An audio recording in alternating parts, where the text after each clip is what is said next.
Recorded Books presents Postcards from Venus by Trisha R. Thomas, narrated by Susan Spain. A quote from Maya Angelou. Love recognizes no barriers. It jumps hurdles, leaps fences, and penetrates walls to arrive at its destination, full of hope. Chapter 1. The Guilt Trip. I anxiously move around the bedroom, sure I've forgotten something. The larger suitcase is stuffed to capacity. The smaller carry-on has room, so something must be missing. I open it and check one last time for all the essentials. My father peeks his head in before coming inside. All right, you don't want to be late to the airport. His narrow shoulders slope down to pick up the handle on my luggage. Whoa, what you got in here? Books? I snap my finger. Exactly. I knew I was missing something. I move to the armoire and pull open the doors where the 2 new books are waiting. I slip them into the bag. Now I'm ready. Jake can't drive me to the airport. More to the point, I don't want him to. Christopher has a football game. I told him it was more important to be there instead of dropping me off at Hartsfield Airport. For this, my father has sacrificed his Saturday morning tee-off to do the honors. Thanks for driving me, Dad. Now that we're on our way, I can calm down. This trip is necessary, I say out loud to convince myself. I'm real happy for you. Good girl. Making this decision. You deserve some peace. He steers the car onto the freeway. Luckily, there's no traffic, but my dad still drives slower than necessary.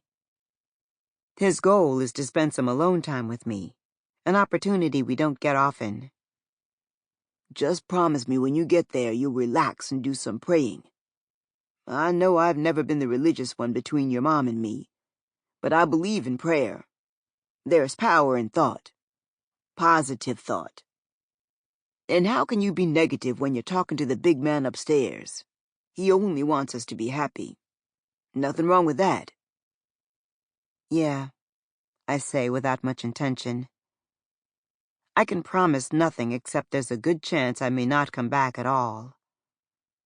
I've thought about it all night, running away, floating into oblivion. We all have to accept that we're not in control. Took me most of my life to acknowledge that. We all want to believe we've got some kind of handle on fate. When fate's got a handle on us, the best we can do sometimes is move on with dignity and grace. Dad, are you saying I should just accept whatever hand I've been dealt? Because I pretty much have. As a matter of fact, I'm saying much more. You take that hand and play it to the best of your ability, with your head held high.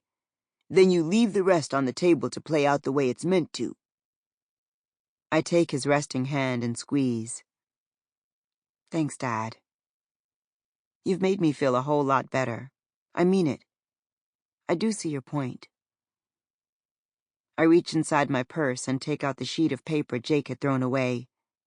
The map of the pawn shop in Mexico. I have no intention of going there. And yet, I can't stop myself from smoothing out the folds and creases on the paper to study it closely. What you got there? I hope you're not planning on driving around out there. I hear it's best to stay on the grounds when you're in foreign territory. I'm being picked up by the resort shuttle. This is just a stop-off I was considering while I was in town. Be safe out there. The local scene in other countries is a whole other subject compared to the comforts of a resort. He gives it a second or two of thought. I guess that's true for any place, even here, he says, nodding to his wisdom. Best to stay on the safe path. Don't invite trouble. My dad's views on life have always intrigued me. He grew up in Arkansas and enlisted in the Army to find Sample complete. Ready to continue?